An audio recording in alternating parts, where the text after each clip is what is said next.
The wind blew dust across the broken streets of the alien marketplace.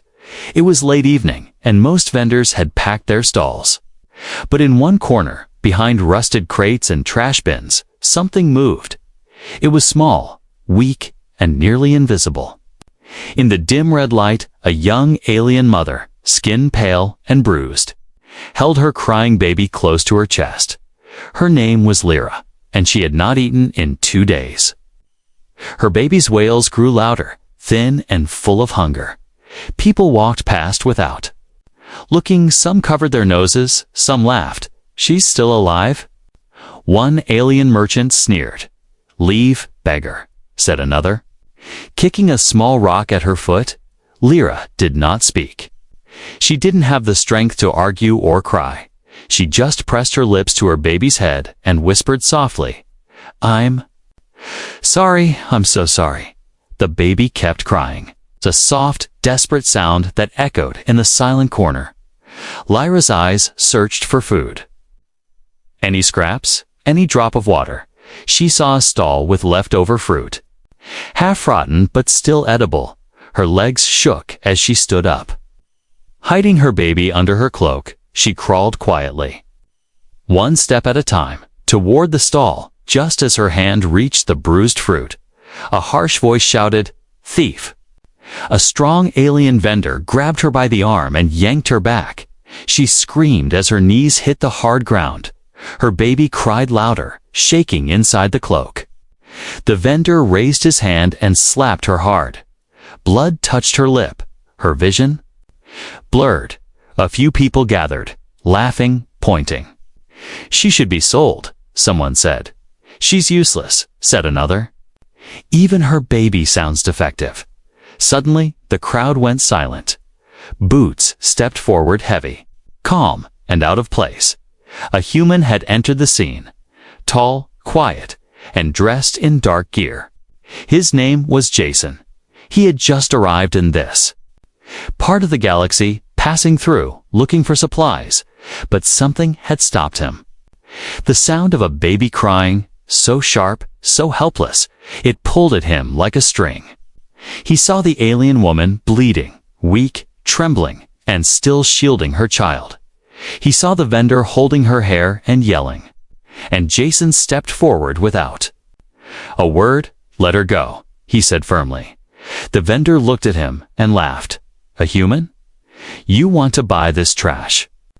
Jason didn't blink. He reached into his coat and pulled out a silver credit chip.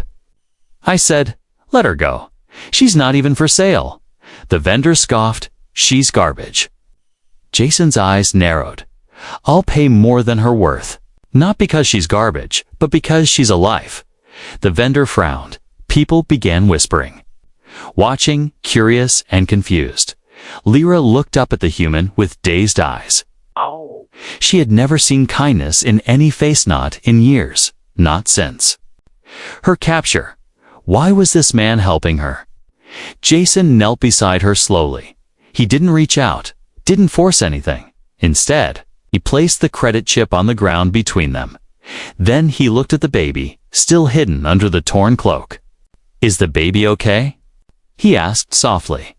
Lyra opened the cloak slightly.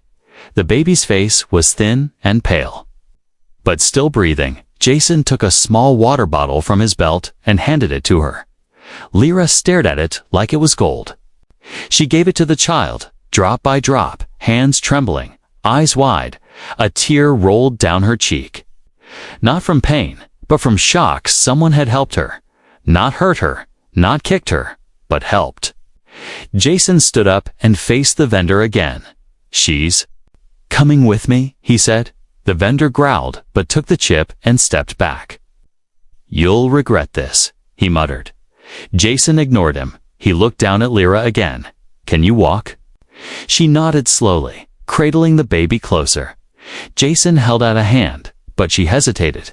Then, carefully, she took it. Her fingers were cold, small, and shaking as they walked away. The crowd parted, silent, unsure. No one dared stop the human. Behind them, shadows shifted. One figure, hidden in the dark, watched them closely. A small blinking device lit up in his hand. He pressed a button and whispered, "Target found." Jason led Lyra and her baby through the narrow back alleys of the broken alien market. The path was dark, full of rusted pipes and old trash. The baby coughed weakly, but the crying had stopped. Lyra limped beside Jason, holding her child close, her eyes scanning everything with fear. They reached an old supply depot, its doors broken, its lights flickering. Jason pushed open the door and motioned her inside. The air smelled of metal and dust, but it was warm and hidden. He had used this place before. A quiet spot away from greedy eyes. "Sit down," he said gently. Lyra sank to the floor, leaning against a wall, her body tired. Jason handed her a food bar. Unwrapped, soft, she took it slowly, broke it in half, and gave the first piece to her baby. Jason watched silently. He had seen war, hunger, loss. But something about this moment shook him. This was not just another rescue. This was a mother who had nothing left and still gave what little she had to her child. "What's your name?" he asked after a while. "Lyra." She said quietly, her voice dry. "Your child?" "She has no name yet." Lyra looked down, ashamed. "We weren't allowed." Jason frowned. "Then it's time she had one," he said. Lyra looked up. Surprised, he smiled a little. Names mean someone cares, before she could speak. A loud knock echoed from the back door. Jason's smile vanished. He reached for his sidearm and motioned for Lyra to stay low. "Hide behind that crate. Don't make a sound," he whispered. Lyra obeyed. Clutching her baby and slipping into the shadows, Jason opened the door just enough to peek outside. 2 alien guards stood there, armored and armed.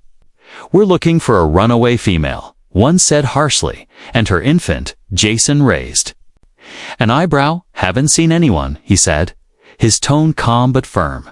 One guard stepped closer. "Reports say a human helped her escape." Jason crossed his arms. "Do I look like I collect starving fugitives?" The guards looked at each other, uncertain. "Be careful, human," the second guard growled. "If you're hiding her, the syndicate will come." Jason shut the door without a word. He waited a few seconds, then locked it and turned to Lyra. "There. Searching already," he said. "We don't have much time." Lyra stood slowly. "You should let me go," she whispered. "They'll come for me. They'll hurt you." Jason looked at her, then at the child resting against her chest. "You think I saved you just to send you back?" he asked. Lyra's lip trembled. "I don't understand you." "You don't have to," he said. "But I'm not walking away." He walked to a small box in the corner and opened it. Inside were old human supplies, blankets, bandages, and one silver card. He held it up. "This is a human protection chip." Lyra's eyes widened. "But those are for citizens." Jason nodded. "And I'm offering you mine." Lyra stepped back, shocked. "That's suicide," she whispered. "If you give it to me, you can't leave this planet safely." Jason shrugged. "Maybe I wasn't planning to." She stared at him, heart pounding. "Why?" she asked, her voice almost breaking. Jason sat down beside her, looked at the child, then at her. "Because I've seen too many good people thrown away like trash," he said, "and I've done nothing. Today, I choose to do something." Tears rolled down Lyra's cheeks. She knelt beside him and bowed her head. "I can never repay this," she whispered. "You don't have to," Jason said. "Just survive." Suddenly, the baby made a soft, cooing sound. Both Jason and Lyra looked down. She was smiling, her little fingers reaching up toward the light. For the first time, Lyra smiled too. Jason leaned back, breathing slowly, but in the quiet, a sound buzzed from the old terminal screen. A red blinking alert appeared. "Bounty alert. Alien female and child reward. Doubled report any sightings." Immediately, Jason stared at it, then slowly turned off the screen. They had no idea the danger had only just begun. Jason walked through the silent outskirts of the city. He carried the baby gently in one arm, and in the other, he supported Lyra. She could barely walk, her feet dragging across the dry ground.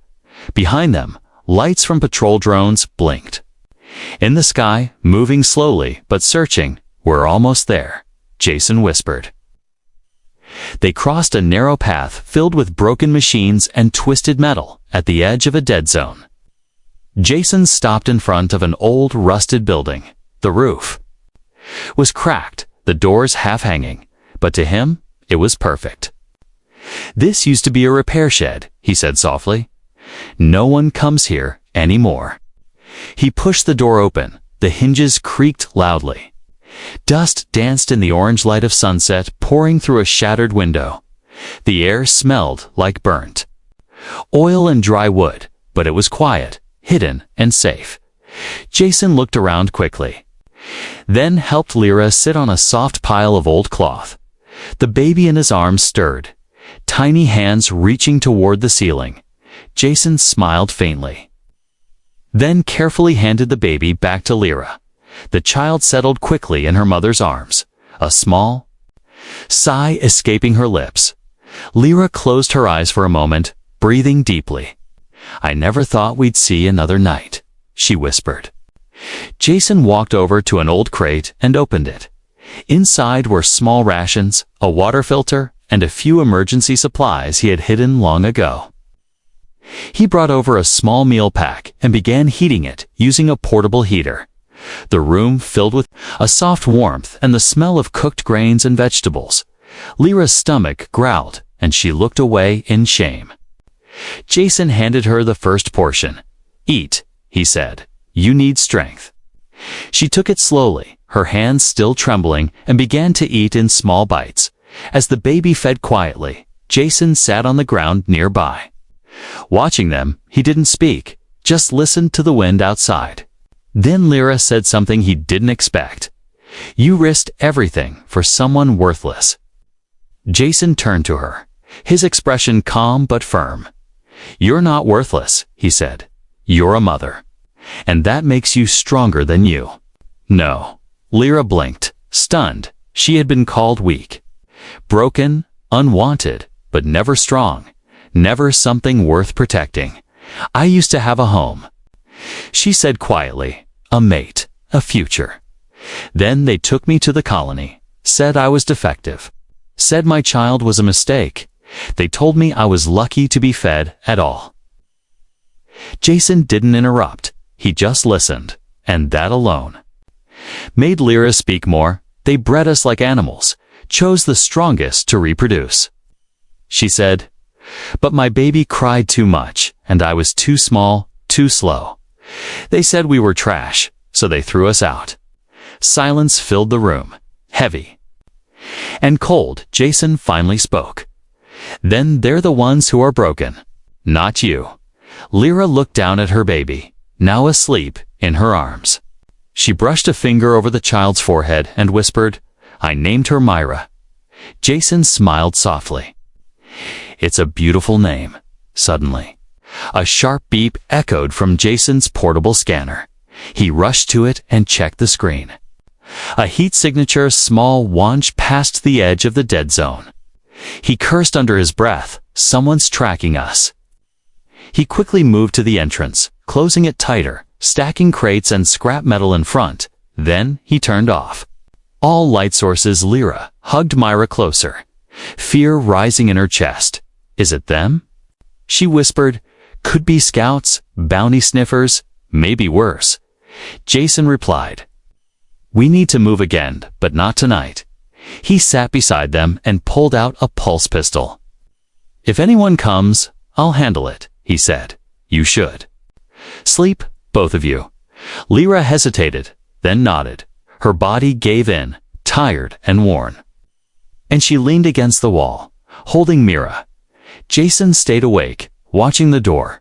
The night outside grew colder, but inside the shack, a strange warmth remained. Myra stirred in her sleep, then reached out toward Jason.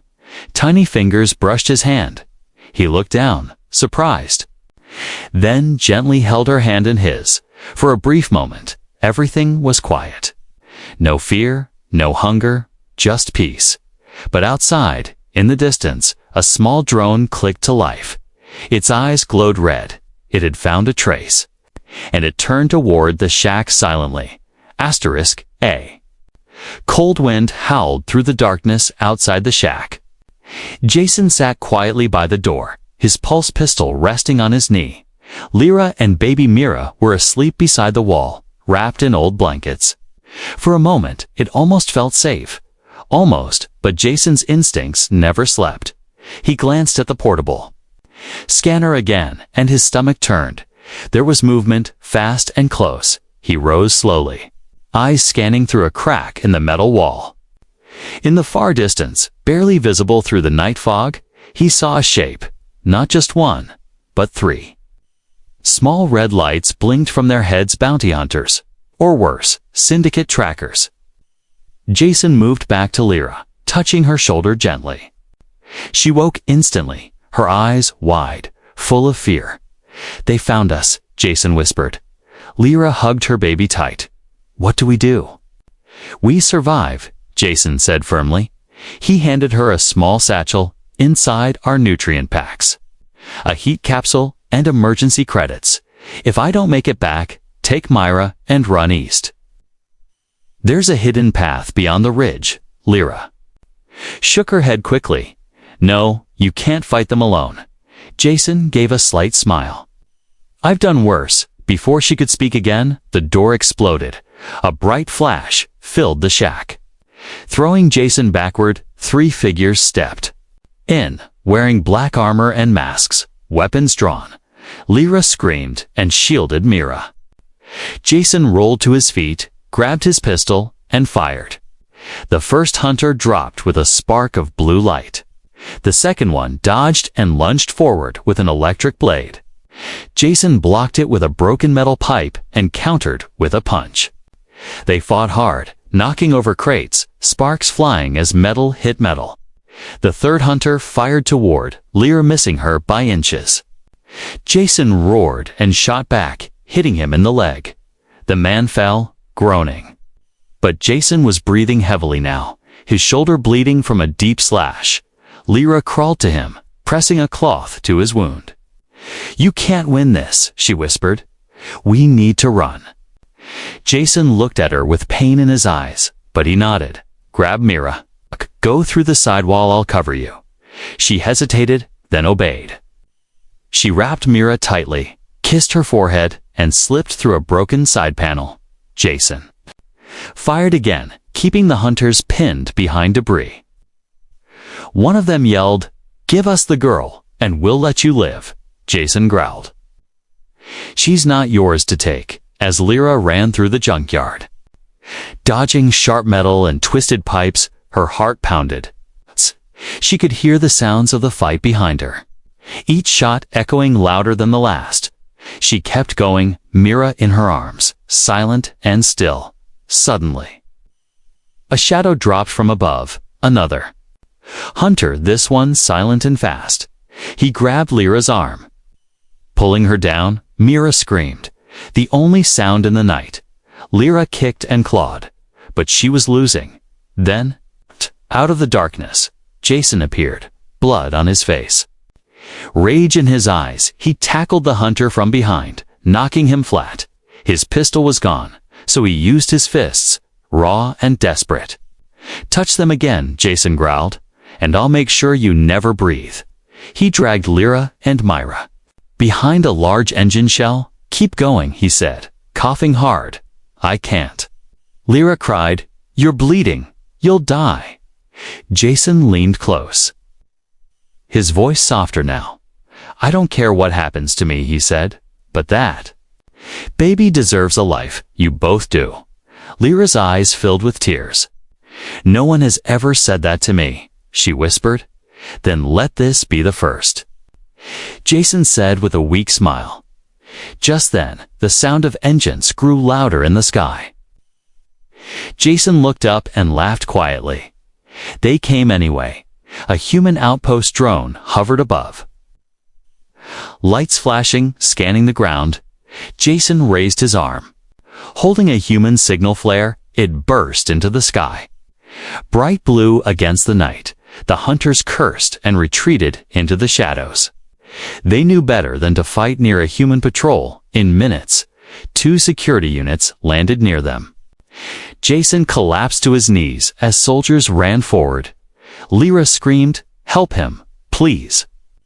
One soldier nodded. "We've got him." As they carried Jason to the shuttle, Mira reached out, grabbing his finger gently. He looked up at Lyra and smiled faintly. "You're safe now," he whispered.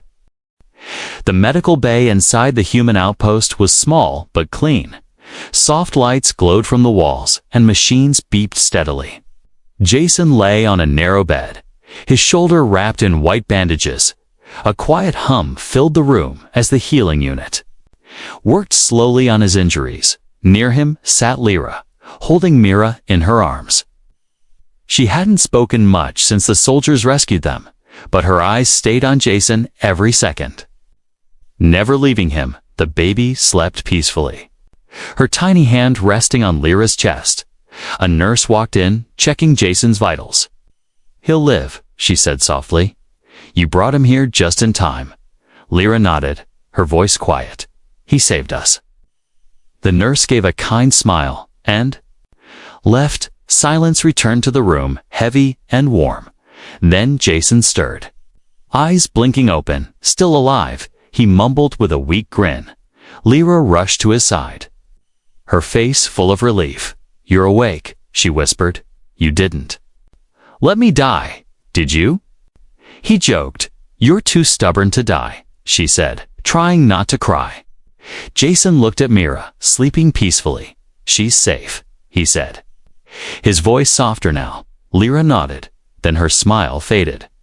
"There's something I have to tell you," she said. "Before you help us anymore." Jason raised an eyebrow, curious but calm. "I wasn't just any slave," she began, voice trembling. "I was part of something bigger, something darker." Jason sat up slowly, listening closely. Lyra took a deep breath, holding Mira tighter. "Our colony was not just for labor or breeding," she said. "It was a secret project, run by powerful syndicate families. They wanted to create the perfect generation," she continued. "Strong, obedient, emotionless. I was chosen to be part of the first batch, one of the prime carriers." Jason frowned. "But you escaped." Lyra nodded. "Because I failed." Her voice cracked as she looked down at Mira. "I was supposed to produce the perfect hybrid. Strong in body, no need for emotion, but Mira was different. She cried too much, felt too much, bonded too quickly. They called her defective." Jason leaned forward. "They wanted to destroy her, didn't they?" Lyra's hands tightened around her baby. "Yes," she whispered. "And me too. They said we were weak, useless, and dangerous." Jason's fists clenched beneath the blanket. "Dangerous because you could feel," he said bitterly. Lyra nodded. "I ran before they could erase us. I've been hiding ever since." She looked into Jason's eyes, afraid. "That's why the bounty is so high," she said. "They don't just want to punish me. They want to erase the evidence, erase Mira."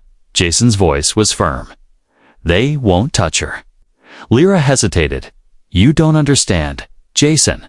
Mira's not just a child," she said. "She's evolving faster than any of us." Imagined. Jason looked at the baby, now moving softly in her sleep. "What do you mean?" he asked. "She learns fast. She senses emotion, and she can feel things, deep things. She once cried before danger arrived, even before I saw it," Lyra said. "She held my hand, and it calmed me in seconds, like she knew I was breaking. Inside, she's not like the others. They fear what she could become." Jason stared at Mira, his chest tight with emotion. "Then they're right to fear her," he said. "Because she's special, and I'll protect her with everything." I have Lyra's breath caught in her throat. "You still want us, even after knowing all this?" Jason smiled gently. "Want you?" he said. "You're already family." Tears fell silently down Lyra's cheeks. She reached out and took his hand in hers. "I was told all my life that I was nothing," she whispered. "You made me feel like someone again." Jason looked at her, his voice steady. "You are someone, Lyra, and Mira is going to grow up safe, free, and loved." Just then, a soldier entered the room, interrupting the moment. "Captain Jason," he said quickly, "we've intercepted a message. The Syndicate is sending a strike team. They'll be here in 2 days." Jason's jaw tightened. "They're coming to finish what they started." The soldier nodded. "They've marked Mira as a threat." Lyra's face paled. Her arms wrapped protectively around her baby. Jason stood slowly, ignoring the pain in his body.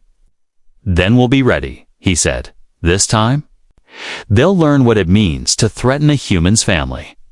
The sun had not yet risen when Jason led Lyra and Mira out of the outpost. The sky was still dark, filled with cold winds and low clouds. The desert stretched wide in front of them, silent. Dangerous and endless, they carried little, just one supply pack, a thermal blanket, and hope. Jason walked ahead, his eyes scanning the rocky terrain. Lyra followed closely, Mira bundled tightly against her chest. They didn't speak, their footsteps light, ears alert for any sound behind them. "The Syndicate knows this land better than we do," Jason whispered. "But there's one place they won't search. Hold Zone 7. Lyra looked at him, confused. "Why there?" She asked, "Because even they think it's cursed." Jason said with a faint smile. They moved across sharp rocks and dry sand. The ground cracked under their feet. Old bones of machines sticking out like metal graves. Every few minutes, Jason would stop, look behind, and check the sky. No sign of drones yet, but that would not last. By midday, the heat rose quickly. Jason handed Lyra a water capsule, and she sipped slowly. Giving some to Myra, the baby didn't cry, not even once. "She's strong," Jason said. Lyra nodded. "She gets it from you." They found shelter under an old collapsed tower, its metal frame twisted and rusty. Jason scanned the horizon while Lyra rocked Mira gently. "She's not sleeping," Lyra said quietly. "She's sensing something." Jason's face hardened. He turned on his wrist scanner. 3 signals appeared. "Far but moving fast. Trackers," he muttered. "We have to move." They left the shelter and pressed on, feet aching, lungs burning. The desert felt like a maze, endless and cruel. Behind them, the trackers grew closer, shadows crossing the ridge above. Then came the sound, low and sharp. A Syndicate drone flew overhead, its red light sweeping across the sand. Jason dove into a ditch, pulling Lyra and Mira with him. They held their breath as the light passed, barely missing them. "Too close," Jason said, wiping sweat from his brow. "They're faster," Lyra said. "They'll catch us." "Not if we reach the ridge before sunset," Jason said, pointing ahead as they climbed. The wind picked up, throwing dust into their faces. Jason slipped once, his wound reopening, blood soaking his shirt. Lyra grabbed his arm, holding him steady. "You saved us," she said. "Now let me help you." He nodded, pushing through the pain. They reached the top of the ridge, and what lay beyond made Lyra gasp. A massive crater stretched below, filled with broken ships, old tech, and shattered stone. "Zone 7. Jason said, "No one goes here unless they have to." They climbed down carefully. Myra, silent in her mother's arms, inside the crater. Echoes surrounded them, like whispers from the past. Lyra stepped over a half-buried ship and asked, "What happened here?" Jason paused. "An old war, long before our time. But it'll hide us for now." He led them into a hollowed cargo ship buried in the side of the crater. Inside it was dark and cold, but quiet. Jason sealed the door with a metal rod, then collapsed to the floor. "You're bleeding again," Lyra said, kneeling beside him. Jason grinned weakly. "Still alive, though." She tore a piece from her sleeve and wrapped it around his wound. "You always smile when you're hurting," she said. "It's the only way to fight the fear." He replied. Mira touched his face with her small hand, her eyes glowing. Softly, Jason froze, then smiled gently. "She trusts you," Lyra whispered. "That means more than words." Suddenly, a sound echoed outside. Footsteps, more than one. Coming closer, Jason grabbed his pistol. Eyes sharp, Lyra held Mira tighter. Moving to a corner, the footsteps stopped outside the ship. Then came a voice, calm, cold, and terrifying. "You have something that belongs to us," it said. "Give us the child, and you may live." Jason stood slowly, facing the sealed door. "You're not getting her," he shouted back. There was silence, then a hiss of energy being charged. They were going to blow the door open. Jason turned to Lyra, his voice steady. "There's a tunnel at the back. Leads to a ventilation shaft. Take it." Lyra shook her head. "Not without you. You must," he said. For Mira, tears filled her eyes, but she nodded. She kissed his cheek, then slipped into the back tunnel, disappearing into the shadows. Jason faced the door alone. Gripping his pistol tightly, I said, "You're not taking her," he whispered. As the door exploded open, Jason charged into the smoke with a roar. Smoke filled the wrecked cargo ship as syndicate hunters stepped through the broken door. Their weapons were ready, scanning every shadow. But Jason was already moving. He came from the side, fast and fierce. He knocked the first soldier down with a blow to the helmet, sending sparks into the air. The second fired, hitting Jason in the side. He groaned, but stayed on his feet. His eyes burned with rage, not for himself, but for Lyra and Mira. "You think you can erase them?" he growled. "Not while I'm alive." They surrounded him, shouting orders, demanding he surrender. But Jason didn't stop. He fired back, dodged, rolled, and swung a broken pipe into a hunter's chest plate. The battle inside the ship turned into chaos. Meanwhile, Lyra crawled through the narrow tunnel. Mira clutched to her chest. Dust filled her lungs, but she kept going. She reached the end of a broken vent leading to the open sky. She pushed herself up and out, her body bruised, but moving. She turned back and whispered, "Please, Jason, come back." Back inside, Jason was on one knee, blood staining the floor beneath him. His pistol clicked empty. The last two hunters raised their rifles, ready to end it. Then a voice echoed through the canyon deep, mechanical and angry. "Stand down." The syndicate soldiers paused, confused. A loud hum followed. Then a bright beam of blue light shone down from above. A human patrol ship hovered over the crater. Its heavy guns pointed at the ground. From the open hatch, a commanding figure. APRI Colonel Rillen. He had tracked Jason's emergency signal flare and followed the heat trail. Jason coughed, smirking. "Told you not to mess with a human's family." Colonel Ryland's voice thundered over the speaker. "Drop your weapons or be vaporized." The syndicate hunters hesitated, but only for a second. Then they dropped their guns and raised their hands. Drones from the human patrol ship landed quickly. Surrounding them, the hunters were captured, and the ship's medics rushed too. Jason barely stood as two soldiers lifted him. His voice was weak but clear. "Find her, Lyra.